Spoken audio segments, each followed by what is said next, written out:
Assalamualaikum warahmatullahi wabarakatuh. Alhamdulillah bertemu lagi dengan ngaji seni rupa bersama saya Juli Jati Prambuti. Mudah-mudahan kita dalam keadaan sehat walafiat ya. Kita kali ini berbicara mengenai apa itu wacana seni rupa Indonesia.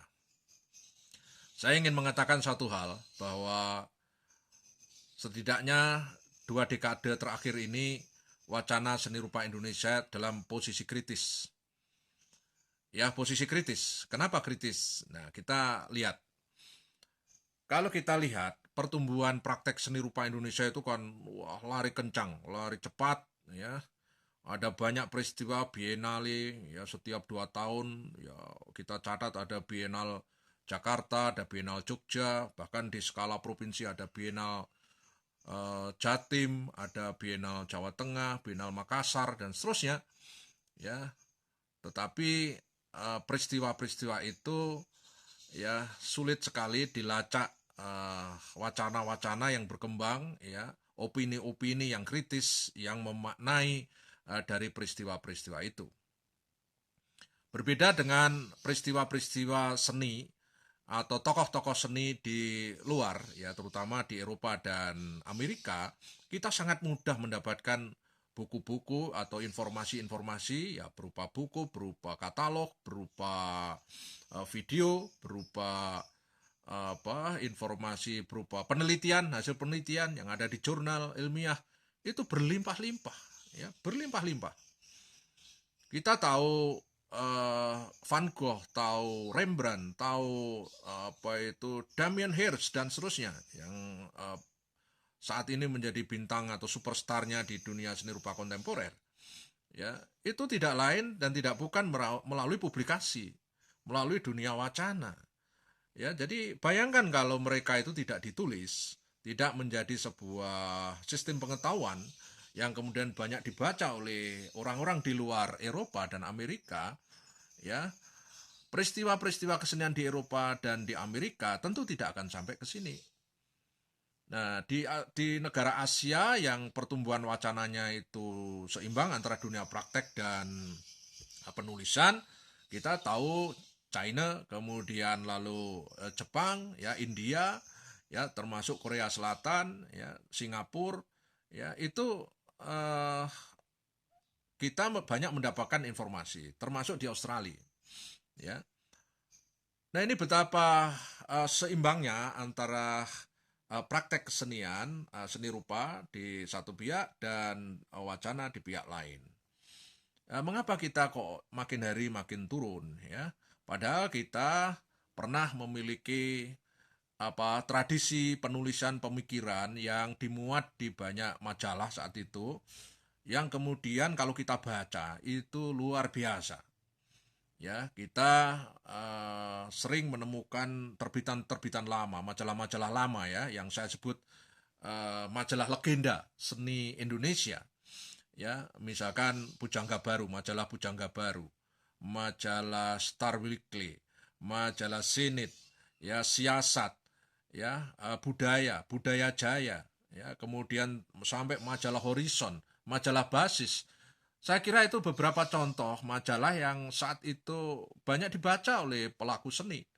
Ya akademisi, ya seniman, ya budayawan, ya itu menunggu-nunggu terbitnya majalah itu karena memang majalah itu ditulis oleh orang-orang yang penting pada saat itu.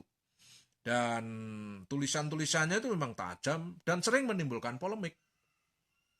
Maka kita banyak mencatat di majalah itu terjadi polemik yang hebat dan merupakan satu tesis dan antitesis yang berkembang saat itu. Ya, kita memang bisa memaklumi bahwa dunia awal abad 20 sampai pertengahan abad 20 itu kan memang dunia masih dicekam oleh narasi-narasi besar. Ya, dengan demikian orang menulis itu jelas posisinya. Ada yang posisi di A, yang lain posisi di B. Ya, ada yang memihak pada universalisme dalam kesenian, ada yang memihak misalkan dalam kesenian yang kontekstual, yang konteks dengan politik, konteks dengan apa saja. Nah, itu merupakan satu kedudukan yang diametral yang kemudian justru menimbulkan satu pergolakan atau perdebatan pemikiran yang luar biasa dan tajam. Kita catat misalkan polemik kebudayaan, betapa kaya pikiran di situ ya dari banyak pemikir yang menghendaki Indonesia itu kalau ingin modern mengacu sepenuhnya barat atau tidak, itu suatu pertanyaan yang saat itu betul-betul revolusioner. Ya, kalau sekarang mungkin biasa-biasa saja, tapi saat itu luar biasa. Kemudian ketika Sujoyono ya berhadapan-hadapan dengan Moi Indi yang dianggap tulisan turistik, ya lukisan-lukisan turistik, ya Sujoyono mengharu biru Moi Indi itu dalam banyak tulisan ya yang mengkritisi eksistensi Moi Indi dan seterusnya. Kemudian lalu ada polemik di tahun-tahun 50-an 60-an itu ya antara ya 60-an terutama itu kelompok manifesto kebudayaan ya berhadapan dengan Lekra, lembaga kebudayaan rakyat yang didukung oleh Partai Komunis Indonesia. Sampai kemudian pada era gerakan seni rupa baru luar biasa. Itu polemik wah luar biasa dan bisa kita kaji menjadi sebuah milestone dalam perkembangan wacana seni di Indonesia sampai pada polemik art market ya tahun ya akhir 90 awal 2000-an ya awal 2000-an yang banyak ditulis di koran ya di harian yang menanggapi tentang fenomena art market itu. Nah, makin hari itu polemik itu makin tidak terasa, makin hambar dan akhirnya ya sepi-sepi saja gitu ya. Nah, sementara dunia praktek seni itu memang seolah-olah hanya mementingkan aktor, yaitu dalam hal ini seniman.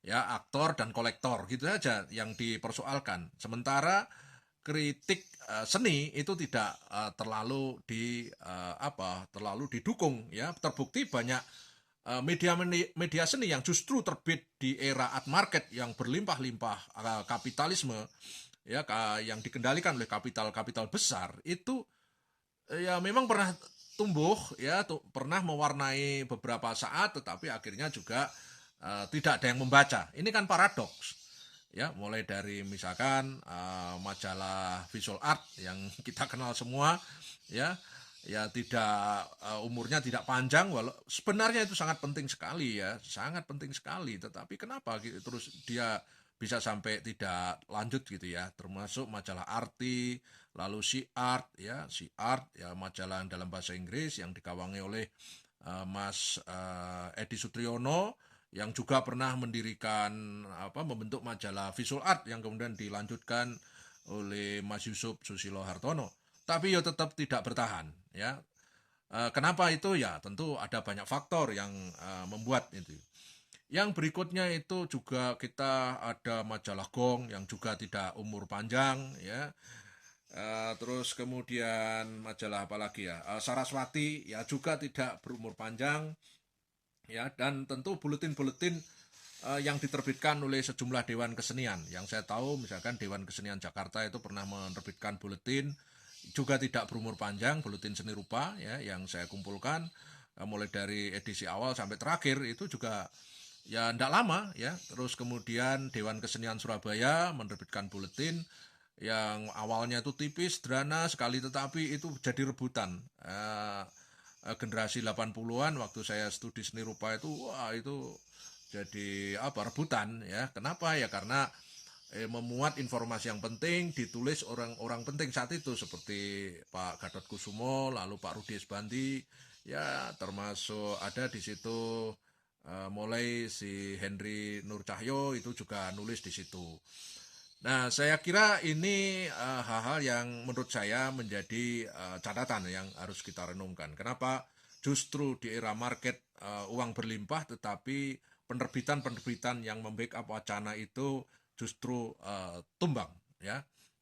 Jangan-jangan kita memang pelaku seni itu tidak suka baca ya. Sukanya hanya dikasih ya gratis dan seterusnya. Dengan demikian tidak mau beli. Padahal kalau semua mau mendukung, mau beli itu luar biasa ya. Terus kemudian kita juga mencatat apa itu orang-orang yang berada di balik wacana itu, ya.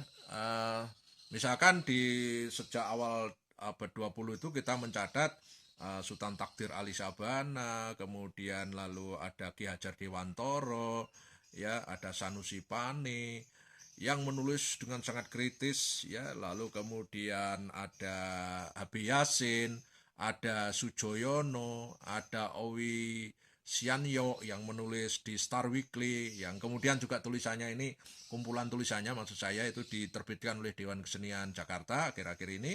Kemudian Pak Wiratno Sukito, ya, Trisno Sumarjo, Dan Suwaryono, Kusnadi, Sudarmaji, ya, Umar Khayyam, Popo Iskandar, ya, Sujoko, Gunawan Muhammad, ya, Saninto Yuliman, Bambang Bujono, ya, Jim Supangkat, Agus Dermawan. Ini kan nama-nama hebat, nama-nama besar yang kompetensinya di dalam dunia tulisan dan pemikiran seni itu tidak kita ragukan. Dan saya menikmati tulisan-tulisan orang-orang hebat dulu yang sampai sekarang sebagian juga masih nulis, ya, masih hidup, dan tulisannya itu bisa menjadi rujukan, bisa bahan studi, ya, untuk meneliti seni rupa Indonesia. Karena dunia kesenian tanpa dunia wacana itu saya kira tidak akan menjadi pengetahuan seni yang meluas dan bisa diakses oleh siapapun. Nah, untuk menjadi wacana tentu butuh data. Nah, ini yang kita tidak hiraukan di sini.